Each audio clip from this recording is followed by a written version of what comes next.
नमस्कार शेतकरी मित्रांनो, आज आपण छत्रपती संभाजीनगर ते अहिल्यानगर असा 100 किलोमीटरचा प्रवास करून दादांच्या फार्मला भेट देण्यासाठी आलेलो आहोत। तर त्या फार्मचं नियोजन कसं, इथं ज्या बोकड पालन केलं जातं त्याचं संगोपन कसं केलं जातं, त्याची विक्री कशी केली जाते, हा गोठा कशा प्रकारे त्यांनी उभारलेला आहे, तर याची परिपूर्ण माहिती आपण या व्हिडिओद्वारे घेणार आहोत। तर सर्वप्रथम मिशन स्वराज या यूट्यूब चॅनलमध्ये दादा आपलं स्वागत आहे आणि सर्वप्रथम तुम्हाला जय शिवराय। जय शिवराय। आमच्या प्रेक्षकांना सर्वप्रथम तुमचा परिचय द्या।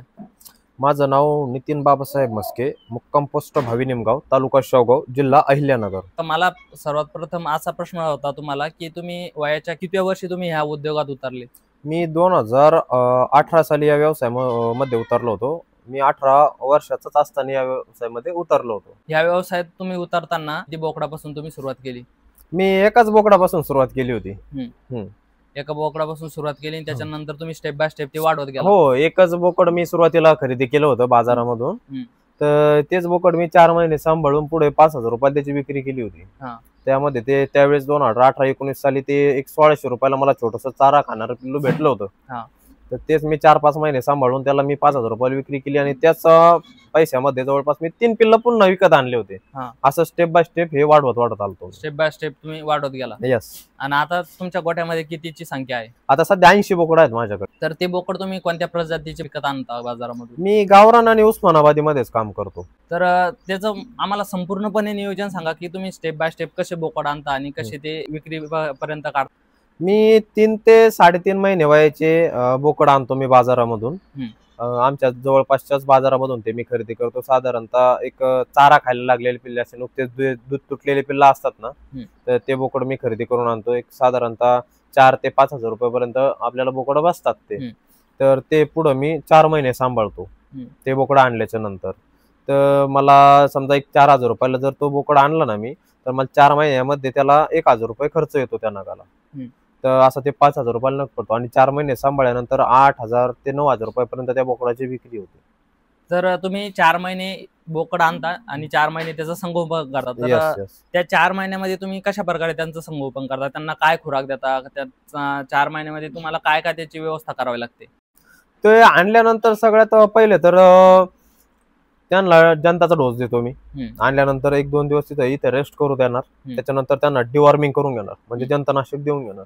जंतनाशक दिल्याच्या नंतर त्यांना मी जवळपास 10 दिवस लिव्हर टॉनिक आणि कॅल्शियम पाजतो। जंताचा डोस दिल्यानंतर एक 5-6 दिवसानंतर त्यांचं मी लसीकरण करून घेतो। लसीकरण ज्या दिवशी जंताचा डोस मी त्यांना देतो ना, त्याच्यानंतर 1-2 दिवसानंतर त्यांना मी खुराक चालू करतो। खुराकामध्ये मी सध्या गहू, मक्का, शेंगदाणा पेंड आणि सोयाबीन आणि हरभरा हे 5 धान्य एकत्र करून भरडून आणतो त्यांना गिरणीमधून। पिठून नाही करायचं, थोडंसं ठोसर स्वरूपामध्ये, जाड स्वरूपामध्ये त्याचे फक्त तुकडे करायचे। ते भरडून आणल्यानंतर सगळं एकत्र काढून घेणार। आणि जी बॅच मी आणलेली असते साधारणतः त्यांचं वय जे ना 3-3.5 महिने आणि 10 ते 13 किलोच्या वजनाचे असतात ते। तर मी पहिल्या महिन्यामध्ये त्यांना दिवसाला 200 ग्रॅम खाद्य देतो, सकाळी 100 ग्रॅम आणि संध्याकाळी 100 ग्रॅम। मग जसं जसं त्यांचं वय आणि वजन वाढत चालतं तसं हळूहळू खुराक वाढवत चालतो। 100-150 असा ग्रॅम खुराक करतो। असं 4 महिन्यापर्यंत माझं नियोजन चालतं। त्याच्यानंतर जे मेन तुम्ही तो चारा ते किती दिवसानंतर त्यांना सुरू करता? चारा तर आणल्याबरोबर लगेच असतो, त्याचा काही विषय नाहीये। फक्त सकाळी खुराक टाकल्यानंतर त्यांना सुका चारा देतो, त्याच्यानंतर हिरवा चारा टाकणार। 3 ते 4 प्रकारचे माझ्याकडे हिरवे चारे, मुरघास असतो। सुक्या चाऱ्यामध्ये तुरीचा भुस मी वापरतो त्यांना। सकाळी पहिला खुराक दिल्याच्या नंतर त्यांना सुका चारा खावायला देतो। सुका चारा खाऊन झाल्याच्या नंतर हिरवा चारा टाकतो। संध्याकाळी मुरघास टाकणार, खुराक टाकणार आणि पुन्हा हिरवा चारा फक्त सकाळी जो टाकला होता तो चेंज करून टाकतो, रोज बदलून टाकतो। पशुपालन तुम्ही सुरू केलं, पण आता लोकांची किंवा पोरांची भावना असते की आपण नोकरी करावी शहरात जाऊन, आणि हे करायला घरच्यांचा पण विरोध असतो आणि जे समाज आहे त्याचा पाहण्याचा दृष्टिकोन वेगळा असतो, जो की असे धंदे करतो। तर त्याविषयी तुम्हाला स्टार्टिंगला काय प्रॉब्लेम फेस करावे लागले? माझे वैयक्तिक स्वतःचे घरचेच म्हणत होते की हे क्षेत्र आपलं नाहीये, मराठी माणसांचं नाही, हे आपण करायला पण नाही पाहिजे, नाही का, तू नोकरी कर, असं ते सांगायचे त्यावेळेस। पण नोकरी आज कॉम्पिटिशन एवढं वाढलंय की प्रत्येकालाच नोकरी मिळणं शक्य नाहीये। पण व्यवसाय अनलिमिटेड आहे, व्यवसायाला काही लिमिट नाही, हजारो लाखो व्यवसाय आहेत। मग आपण त्यामध्ये म्हटलं नोकरी, मी प्रयत्न पण केला होता, काही कारणास्तव नाही झालो। मग त्यावेळेसच मी व्यवसायामध्ये उतरण्याचा निर्णय घेतला होता. तेव्हापासून आज माझं चांगलं स्टेबल झालेलं आहे बिझनेस. तर आता तुम्ही वर्षाकाठी किंवा महिन्याकाठी किती रुपये व्यवसाय माझे जे आहे ना दादा, हे मी बनवलेलं आहे सध्या, माझं जुनं शेड आहे जवळपास तिथे 30-40 नग बसतात, आणि हे जे नवीन बांधलंय मी हे थोडस आधुनिक पद्धतीनं बांधलंय नाही का व्यवस्थित, तर इथे माझे जवळपास 60 बोकड बसतात. तर मी सध्याची आता जी बॅच घेतोय ना ती 10-10 नगाची घेतोय इथल्या या शेड मधली. ओके, तर ही 10-10च्या बॅच माग मला आहे ना 40 बोकडाचं मी संगोपन करतो. दर महिन्याला 10 बोकड आणणे आणि दर महिन्याला 10 बोकड विकणे ही माझी संकल्पना आहे. आलं एक लक्षात? म्हणजे जानेवारी मध्ये 10 टाकले, फेब्रुवारी, मार्च, एप्रिल, म्हणजे एप्रिल मध्ये जो जानेवारी मध्ये टाकलेला लॉट आहे तो विक्रीसाठी येतो, आणि त्याच्या जागेवर पुन्हा 10 बोकड नवीन आणणार. अशा पद्धतीनं माझं ते गोल सर्कल चालू आहे. तर माझा खर्च बघता नाही काही, तर मला कमी 30-35 हजार रुपये, 25 हजारापासून ते 35 हजार रुपयापर्यंत पैसे शिल्लक राहतात. ऍव्हरेजली 30 हजार रुपये महिना माझा चालतोय. आणि दिवसातले आम्ही फक्त एक सकाळी 7 ते 9 वाजेपर्यंत काम करतो यामध्ये, आणि त्याच्यानंतर 4 ते 6 दिवसभर चारा वगैरे पुन्हा नाही टाकत. 10 बोकडाचं संगोपन करून तुम्ही महिन्याला 35 हजार रुपये कमवू शकता. हो, 30 हजार रुपये तर तुम्ही आरामशीर कमवू शकता. यस. हो. तर याची जी सायकल चालते, तुम्ही 10 बोकड आणता ते आणि 4 महिन्यानंतर विक्रीला काढता, तर ती सायकल इथं ह्या गोठ्यामध्ये तुम्ही कशी फिरवता? तर त्याच्यासाठी तुम्ही वेगवेगळे कंपार्टमेंट केलेले, तर ते एकदा समजून सांगा गोठ्यामध्ये कसं आहे. तर ते फिरून दाखवायचे का? हे मी जवळपास 30 बाय 50 फुटाचं शेड बांधलेलं आहे. हा, हे जे कप्पे बनवलेत ना असे 4 पार्टिशन बनवलेत. प्रत्येक हा 18 बाय 10 फुटाचा एक एक कप्पा बनवलेला आहे मी. त्याच्यामध्ये 10 बोकड आहेत, तिकडे 10 आहे, इथे 10, असे मिळून टोटल 40 बोकड आहेत. हा, जसा की आता हा लॉट विक्रीसाठी आलेला आहे इथे. यांना माझ्याकडे आता येईल 1 ऑगस्टला 4 महिने पूर्ण होणार या मालासाठी. हा, तर हा माल मी 1 ऑगस्टला उदाहरणार्थ जर विक्री केला ना तर हा कप्पा मोकळा होतोय. त्या कप्प्यामधला माल इथे घेणार, त्या कप्प्यामधला तिथे जाणार, हा कप्प्यातला तिथे जाणार, असं करून हा कप्पा मोकळा होतो. इथे नवीन पुन्हा 10 आणून सोडतो. असा हा लॉट फिरून इथपर्यंत येईपर्यंत आहे ना त्याला कम्प्लीट 4 महिने होतात. 4 महिन्यामध्ये बोकडांचं जवळपास डबल वजन वाढ होते माझ्याकडे. 10 किलोचं असेल तर ते 20 किलोचं होतं, 12 किलोचं असेल तर 24 किलो होतं. तर तुम्ही जेव्हा बोकड खरेदी करता काय वजन गृहीत धरून त्याला सुरुवातीला विकत घेता? ते साधारणतः मी 10 ते 13 किलो वजनाचे, 10 ते 13 किलो वजनाचे बोकड माझी खरेदी असते. आणि जेव्हा ते बनवून निघतात 4 महिन्यात बाद, तर त्यांचं वजन किती असतं? 20 ते 25 किलोच्या घरामध्ये गेलेलं असतं. 20 ते 25. हे तर झालं 10 बोकड्याचं. एका बोकड्या माग त्याला विकत घ्यायला किती पैसे लागतात, त्याच्या मागे लागणारा खर्च, याचं गणित एकदा समजून सांगा. रेट तसं बाजार बघूनच खरेदी करावं लागते. 4-4.5 हजार रुपयापर्यंत ते पिल्लू आमच्या इकडल्या बाजारामध्ये मला ते मिळतंय. तर समजा उदाहरणार्थ 4.5 हजार रुपयाचा जर मी बोकड आणला ना तर मला तो पूर्ण सर्कल मध्ये फिरून इथपर्यंत येईपर्यंत त्याला 1 हजार रुपयाचा खर्च लागतो. हा, म्हणजे 10 बोकडाची जर मी बॅच टाकली तर माझं इन्व्हेस्टमेंट इथे 45 हजार रुपये झाली. समजा 4.5 हजार रुपये जर आपण पकडलं आणि 1 हजार रुपये त्याच्या संगोपनासाठी मला 4 महिन्यामध्ये खर्च येतो. या खर्चामध्ये काय आहे, फक्त खुराक आणि त्यांचे गोळ्या औषधं एवढंच ऍड आहे. चारा जो आहे तो पूर्ण माझ्या शेतातील घरचा आहे, त्याच्यासाठी मी वेगळं काही खर्च करत नाही. तर मग 45 हजार रुपयाची बॅच आहे ना मला 4 महिन्यामध्ये 55 हजार रुपयाला ती पडते. हा, आणि ती जवळपास मी 8.5 हजार रुपयानं कमीत कमी विकतो. 8 हजार प्लसच विकतो. कधी कधी 8 ने जातात, कधी 8.5 कधी 9 जातात, पण ऍव्हरेजली 1-3 हजार रुपये आपल्या त्यामध्ये मार्जिन शिल्लक राहते. एका बोकडा मागे 3 हजार रुपये शिल्लक राहतात. हो, बॅच मागे 30 हजार रुपये आरामशीर राहतात ऍव्हरेजली जर वर्षाचं वार्षिक उत्पन्न काढलं तर. म्हणजे एका बोकड्याला 5 ते 5.5 हजार तुम्हाला खर्च आला, तुम्ही 8 ते 8.5 हजारापर्यंत त्याला विकतो. यस. ओके, तुम्ही या गोट्यामध्ये किती तास काम करता? सकाळी 2 तास काम असतं फक्त, आणि संध्याकाळी 1-2 तास. कारण सगळं इथं सिस्टम आहे, कारण तुरीचं भूस इथे जवळच एक खुराक शेड मध्ये. आम्हाला शेडच्या बाहेर जे आहे ना काम फक्त हिरवा चारा आणायला जायचंय. बाकी प्रत्येक पार्टिशन मध्ये कॉक बसवलेले, ज्याची त्याची बकेट आहे, पाण्याची व्यवस्था आतमध्येच आहे, तुरीचा जो भुसाचा स्टॉक आहे तो शेड मध्येच आहे, खुराक आतमध्येच आहे, सगळं मेडिकल गोळ्या औषधं सगळं शेड मध्येच आहे. 24 तास नळाला पाणी असतं. आम्हाला या शेडच्या बाहेर जाऊन फक्त हिरवा चारा आणायचा, आणि हिरवा चारा शेडच्या बाहेर लगेचच चिटकून आहे, कुठं दूर जायचं नाही, शेतातच शेड आहे आणि लगेचच शेडच्या बाहेर चिटकूनच हिरवे चारा केलेला आहे आपण. म्हणजे तुम्हाला दिवसातून सगळा वेळ पण इथं द्यायचं काम नाही. सकाळी 9 वाजता पूर्ण काम कम्प्लीट होतो, त्याच्यानंतर आम्ही दिवसभर पुन्हा त्यांना चारा वगैरे काही टाकत नाही, डायरेक्ट 4च्या नंतरच टाकतो. तुम्ही जे एक पूर्वनियोजित आणि एकदम पद्धतशीर जे तुम्ही शेड केलेलं आहे, तर ह्या शेडची एकदा पूर्णपणे माहिती आमच्या प्रेक्षकांना द्या. मी हे शेड 30 बाय 50 फुटाचं बांधलेलं आहे. याची कॅपॅसिटी सध्या 60 बोकडा बसतील एवढे आहे. मी आता हे पाऊस काळाचे दिवस चालू असल्या कारण 10-10 ची बॅच घेत आहे. नेक्स्ट बॅच आज मी 15-15 याच्यामध्ये टाकणार आहे. माझा या 50 फुटाच्या शेड मध्ये सुरुवातीचा काही जो मी पेस मोकळा ठेवलेला आहे ना, तुरीच्या भुसासाठी, हिरवा चारा टाकण्यासाठी ठेवलेला नाही. तर तसं जर पूर्ण स्पेस जर आपण वापरात घेतला तर 80 बोकड यामध्ये बसतील असा विषय. आणि ही जे 10 बोकडांसाठी 18 बाय 10 फुटाचा एक गाळा आहे. त्याच्यानंतर ही जी गव्हाण बनवलेली ही कोटिंग पत्र्याची आपण बनवलेली, ही गंज धरत नाही. जरी हिला कोटिंग असल्यामुळे गंज पण धरत नाही आणि इथं पाणी लागत नाही. तिला पाणी लागलं नाही त्याच्यामुळे ती गंज धरत नाही. माझ्याकडं मी जवळपास 2018-19 पासून याच्या बोकड पालनात काम करतोय ना. माझ्या जुन्या गव्हाणी पण याच पत्र्याच्या होत्या. आतापर्यंत त्यांनी गंज धरलेला नाहीये. म्हणूनच मी त्या अनुभवातूनच हे घेतलं होतं, हे बनवलं होतं. तर याची साधारणतः रुंदी आपण 20 इंच ठेवलेली आहे आणि या गव्हाणीची जी हाईट आहे ना ही 1.5 फूट ठेवलेली आहे असं.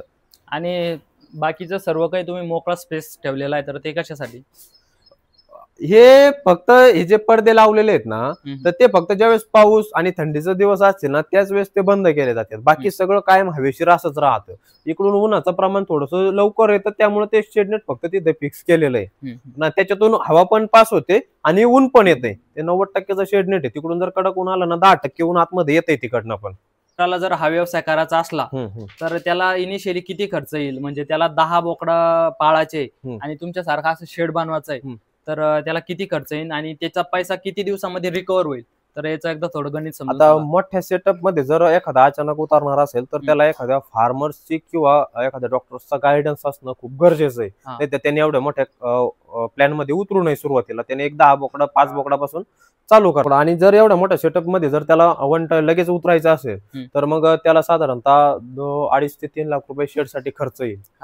पूर्ण माल आणि त्याच्या चारा पाण्याच्या नियोजनासाठी 1-2 लाख रुपये खर्च येतील हे बोकड भरण्यासाठी. एक 5 लाख रुपयामध्ये हा सेटअप चालू होतोय पूर्णपणे म्हणजे सर्कलचा. तर याच्यामध्ये तुम्हाला 30,000 रुपये महिना मिळणार आहे. 1-1.5 वर्षामध्ये तुमचं पूर्ण पैसे रिकव्हर होतील. ते पैसे पण म्हणजे कसं की तुमच्या मालासहित होतील. आलंय का लक्षात? कारण तुम्ही जरी हे बोकड भरले ना 1.5-2 लाख रुपयाचे तर ते तुमच्याकडे फिक्स डिपॉझिटच झालेलं आहे. तुमचा फक्त जो खर्च वन टाइम इन्व्हेस्टमेंट असेल ती शेडची 2.5-3 लाख रुपये इन्व्हेस्टमेंट असेल ती तुमची एका वर्षामध्येच नील होती. तर तुम्ही हे व्यवसाय करताना काय काय चॅलेंज तुम्हाला फेस करावे लागतात? सुरुवातीला आता तर मला काही प्रॉब्लेम येत नाही, पण सुरुवातीच्या काळामध्ये ना मरतूक खूप प्रमाणात व्हायची. समजत नव्हतं कसे बोकड खरेदी करायला पाहिजे. म्हणजे ज्यावेळेस मी थोडी क्वांटिटी मध्ये आलो ना काम करायला, एकापासून 5 झाले, 5चे 10 झाले, त्यावेळेस मला प्रॉब्लेमला सामोरं जावं लागलं. मग त्याच्यामध्ये PPR लसीकरण काय असतं, जंताचा डोस वगैरे मी त्यावेळेस काही करत नव्हतो.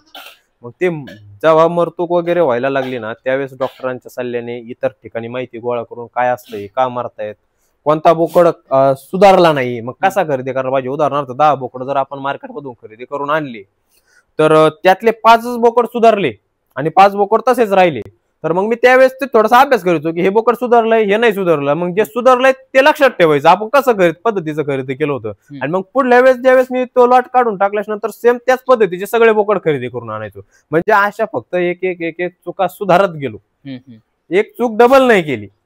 मग त्याच्यामध्ये PPR झालता माझ्या, PPR मध्ये, ETV मध्ये आणि FMD मध्ये मी 3 रोगात माझ्या पाठीमागले बॅच सापडलेले आहेत. कारण मी त्यावेळेस लसीकरणच करत नव्हतो आणि मला त्याची काही कल्पना पण नव्हती. लसीकरण असं वाटायचं की गावरानला काय गरज आहे लसीकरण करायची, नाही का, हे काय हायब्रिड ब्रीड आहे का, म्हणजे अशी आपली माझी भावना होती वैयक्तिक. परंतु आपण हे जे नग बाजारामधून आणतो ना तर 10 ठिकाणचे 10 नग असतात. आलं लक्षात? एखादा जरी बाधित नग आपल्या फार्मवर जर आला ना तर ते सगळ्यांनाच लागते, सगळ्यांनाच त्याची लागण होती. मग असं जवळपास 2019 ते 2022 पर्यंत जवळपास 2 ते 3 वर्ष माझी मरतूक होत होती पिल्लांची. म्हणजे जसं जसं वर्ष दिवस वाढत गेले ना त्याच्या हिशोबाने मग ती मरतूक पण कमी कमी होत गेली. आज माझा रेशो जो आहे ना आज डायरेक्ट 99.99% की मी मरतूक होऊ देत नाही. म्हणजे ते अनुभवातूनच तुम्ही शिकले, अनुभवातूनच आलो त्याला टॅकल करायचं. हो. तर आपलं सगळं आपलं तुम्ही कशी प्रोसेस आहे, तुम्ही कसे आणता, कसे त्याला तयार करता ते बघितलं, तुमचं शेड बघितलं. आता तुम्ही चाराचं कुठं स्टोरेज करता आणि शेतामध्ये तुम्ही काय काय चारा लावता ते एकदा आपण बघूया. हो ठीक आहे, चालेल. हे आपण जे ना हा कप्पा बनवलेला आहे, हा शेड मध्येच बनवलेला आहे. हा 12 बाय 7 फुटाचा गाळा आहे. याच्यामध्ये आपण सध्या तुरीचं भूस त्यावेळेसच सीझन मध्ये मागल्या वर्षी स्टोअर करून ठेवलं होतं, हे पूर्ण भरलेलं होतं. आता हे जवळपास कमी झालेलं आहे. बरोबर आहे. याच्यामध्ये जवळपास 3 पिकअप भूस बसते. 40 बोकडांसाठी मला 3 पिकअप भूस आहे ना वर्षभरासाठी पुरतंय. 3 पिकअप भूस एका वर्षासाठी पुरून जातं. हा, एका वर्षासाठी पुढलं सीझन येईपर्यंत, तुरीचं खळ होईपर्यंत ते पुरतंय. हा ओके. कारण हे आपण जास्त प्रमाणात नाही वापरत. बाकीचे हिरवे चारे पण आहेत माझ्याकडे आणि मुरघास पण आहे. एकच टाइम देतो, एक टाइम मुरघास असतो. जे हिरव्या चाऱ्यासाठी दादांनी नियोजन केलेलं आहे ते आपण आता शेतामध्ये येऊन बघूया. तर त्यांनी हिरव्या चाऱ्यासाठी इथं शोभाबूळ, काही मार्वेल कांडीगवत येते, मार्वेल कांडीगवत याची लागवड केलेली आहे. तर त्याची संपूर्णपणे माहिती आपण दादाकडून जाणून घेऊया. सांगा तुम्ही. तर मी त्याच्यासाठी 40 ते 50 बोकडांसाठी मला आहे ना अर्धा एकर चाऱ्याची आवश्यकता असते. हा, जसे तुमची क्वांटिटी वाढेल त्या पद्धतीनं तुम्ही चारा वाढवू शकता. तर मी हे जे लावलेलं आहे हे तुमच्या समोरचं जे हे कांडी गवत आहे, याला मार्वेल पण म्हणतात. हा, हे जवळपास मी इथे 7 गुंठे हे माझं मार्वेल आहे. हे जवळपास 5 फुटापर्यंत वाढ होते. आता हे सध्या कापणीसाठी तयार झालेलं आहे. हे किती दिवसानंतर येतं बोकडाला? हे तुम्ही जर एकदा याची लागवड केली ना, पहिली कापणी साधारणतः याची 1-1.5 महिन्यामध्ये येते. 1.5 महिना पहिली कापणी. त्याच्यानंतर महिना 1.25 महिना त्याची दर महिन्याला कापणी येते आणि जवळपास 3 ते 4 वर्ष हे चालतं रेग्युलरली. 3 ते 4 वर्ष. हा, रेग्युलरली चालतं. आणि हे शिवबाबळीचं कसं आहे? हे दशरथ घास आहे. दशरथ घास आहे. हा दशरथ घास आहे. हा, याची पहिली कापणी जी ना सुरुवातीच्या पहिल्या 2 महिन्यामध्ये येते. 2 महिने पहिल्या, नंतर याची एक कापणी बाकीच्या चाऱ्यापेक्षा थोडीशी लेट आहे, 1.5 महिन्यामध्ये येते. हे साधारणतः 3 गुंठे हे म्हणजे हे 10 गुंठे चारा आहे. आणि किती वर्षापर्यंत चालतंय? हे पण 3 ते 4 वर्ष चालतो.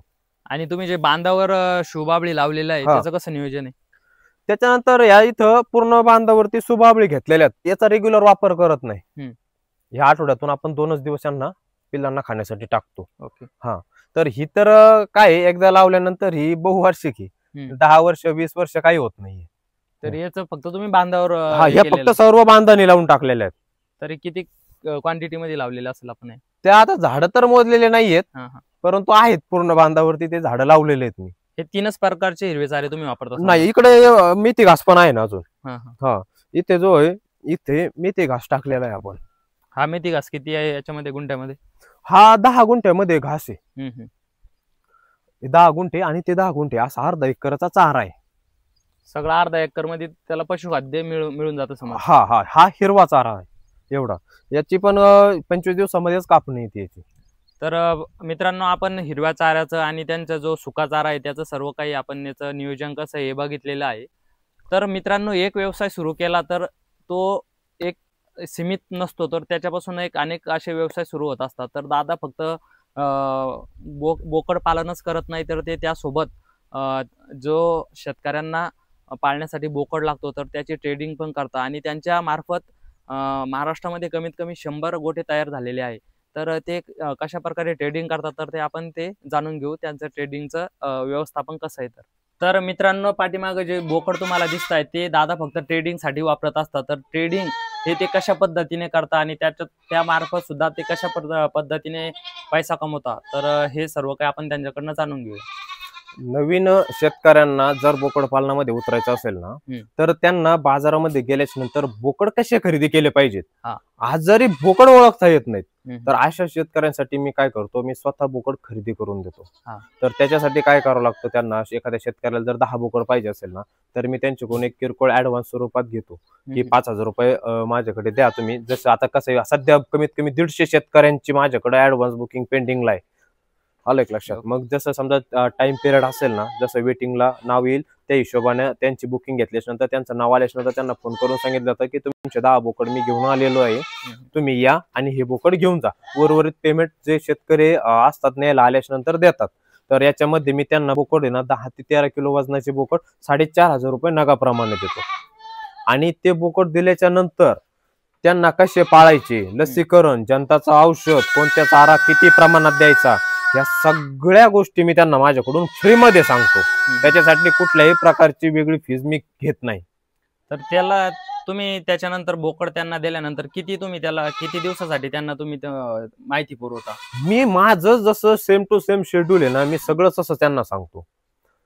म्हणजे किती वर्षासाठी तुम्ही त्यांना माहिती देता किंवा लाईफ टाईम एकदा माझ्यासोबत एखादा शेतकरी जुळला ना, तो माझ्याकडून कायम जरी खरेदी करत राहिला, 10 बोकडांची बॅच टाकत राहिला, तर तो जोपर्यंत त्याला अडचणी येतील त्या शेतकऱ्याला तोपर्यंत मी माहिती देत राहणार. त्याच्यासाठी काही फिक्स लिमिट नाहीये की याच बॅच साठी देईल. एखाद्याने जर दुसरीकडून जरी माल खरेदी केला आणि त्यांनी मला व्हॉट्सअपला विचारलं जरी की असं असं झालंय, याच्यासाठी कोणते गोळ्या औषध, तर मी अशी माहिती पण देतो. तर ते तर झालं, तुम्ही मोठे करून विकता, त्याच्यापासून पण इन्कम तुम्ही जनरेट करता. हो. तर हे ट्रेडिंग करून तुम्ही किती इन्कम जनरेट करता महिन्याकाठी? याच्यामध्ये किती कस्टमरला किती नगाला माल जातो, मी अतिशय कमी मार्जिनवर देतो. कारण ही जी मला ट्रेडिंगची जर ही म्हणजे याच्यामध्ये मी कसं आलेलो आहे, शेतकऱ्यांच्याच फोर्समुळे आम्ही आलेलो याच्यामध्ये. माझे शेड व्हिजिट साठी जे शेतकरी यायचे ना, तर त्यांनी काय केलं, मला ते म्हणे की आम्ही पण यामध्ये उतरतो, पण आम्हाला बाजारात जाऊन ते खरेदी करून हे व्यापारी लोक आम्हाला जमून देणार नाहीत. तर सुरुवातीच्या एका शेतकऱ्याने काय केलं, माझ्याकडनं मला म्हटले की मी तुम्हाला काही थोडाफार ऍडव्हान्स देतो, मला तुम्ही असे तुमच्या पद्धतीसारखे 10 बोकड खरेदी करून द्या. आलं का लक्षात? 1-2 वर्षापूर्वीची गोष्ट आहे. तर मग त्यावेळेस मी त्यांच्याकडून ऍडव्हान्स घेतला, त्यांनी मला त्यांच्या मनानेच दिला आणि तो ऍडव्हान्स घेतल्यानंतर मी त्यांना 10 बोकड खरेदी करून दिले.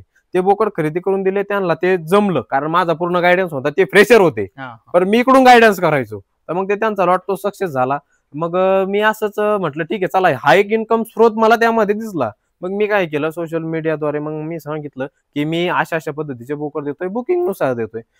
कारण बुकिंग काय घेतोय मी, आता मी जर बोकड आणून ठेवले आणि ते जर कस्टमरने जर नाही नेले, आलंय लक्षात, तर मग तो माल माझा इथे शिल्लक राहणार. आणि माझा जो चाऱ्याचं जे सगळं नियोजन आहे हे माझ्या घरच्या शेडसाठीच तेवढंच मी बनवलेलं आहे. यांच्यासाठी मी विकत चारा थोडक्यात खाऊ घालतो यांना, आलंय लक्षात.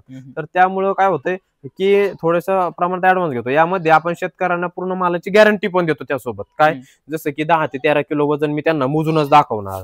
त्यामध्ये लंगडं, आंधळं, पांगळं, कुचंबलेलं, आजारी नग जर तुमच्या निदर्शनात आलं तर ते तुम्ही रिजेक्ट करा, त्याच्या जागेवर मी तुम्हाला दुसरा बोकड देणार.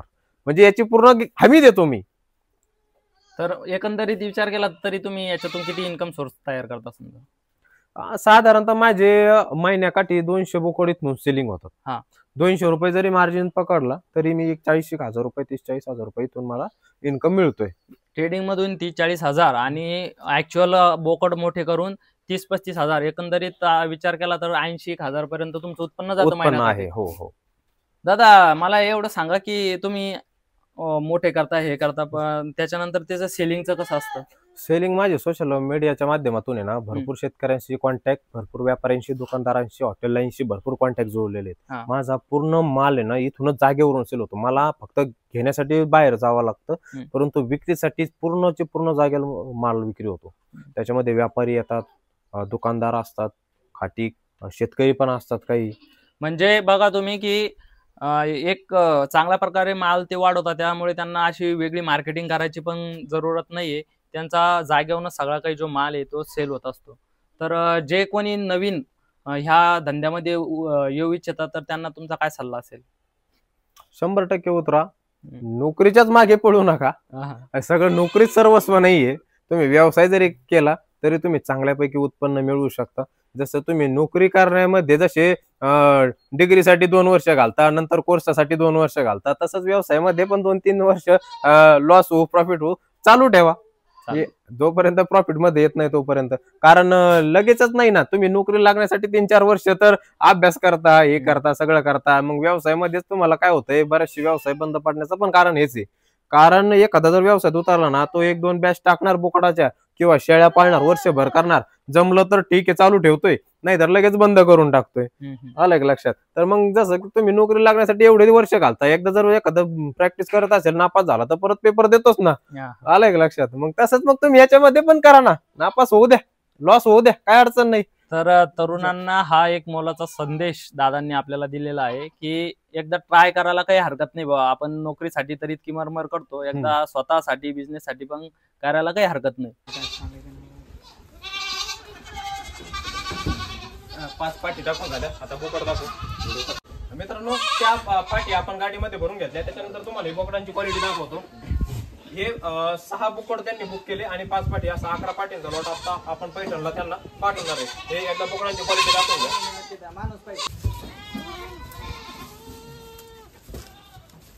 तुम्ही इथे बघू शकता की हा जो लॉट आहे हा ग्राहकाला चाललेला आहे आणि किती पारदर्शक पद्धतीने दादा या ठिकाणी काम करता. या ठिकाणी तुम्ही सर्व काही बघू शकता. आपला फक्त व्हिडिओ बनवायचा उद्देश नाही आहे, आपला उद्देश असा आहे की आपल्या चॅनल मार्फत महाराष्ट्रामध्ये अनेक उद्योजक तयार झाले पाहिजे. तर यासाठी दादा आपल्याला छत्रपती संभाजीनगर इथे ट्रेनिंग देण्यासाठी पण येणार आहे. तर जे कोणी शेतकरी इच्छुक असेल तर त्यांनी जो स्क्रीनवर नंबर दिसतो त्यावर मला कॉन्टॅक्ट साधा. तुमचे मोलाचे मार्गदर्शन लाभल्यामुळे तुमचे खूप खूप आभार आणि धन्यवाद. धन्यवाद.